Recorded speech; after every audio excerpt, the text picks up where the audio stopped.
If you'd like a stylish sports coupe for hot hatch money, then look no further than the Volkswagen Scirocco, because with its aggressive nose, wide wheel arches and sloping roofline, it's certainly more distinctive than your average VW. As soon as you climb inside this car, you can be in no doubt that it's going to be fun to drive. You've got a flat-bottom, chunky steering wheel, which feels very sporty. The driving position is low-slung, but don't worry, if you're small, you can always jack it up. And I have to say, you've got to get the leather seats, because they feel really upmarket. And I like them in this brown colour. Being a VW, everything feels well-made, and the controls have a lovely damp feeling to them. There's a little bit of practicality too. There's a decent-sized glove box, there's a cubby there under the stereo, and there's even somewhere where you can store your iPhone. As for safety, well, all cars get front, side, curtain airbags and ISOFIX fittings for child seats, and also ESP anti-skid control.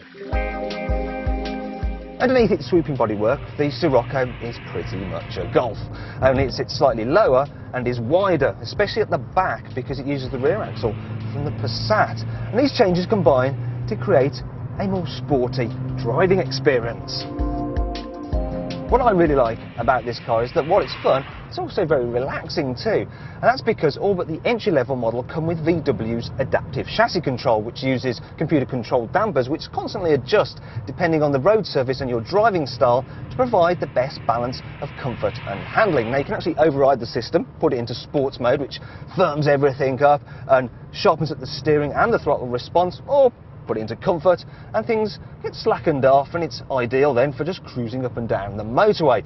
Personally though, I just leave it in normal and let the computer figure things out.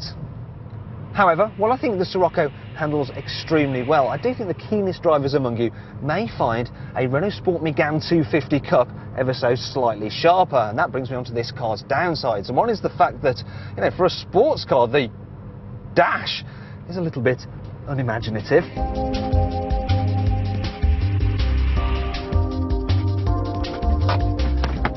If you follow me, I'll show you some other things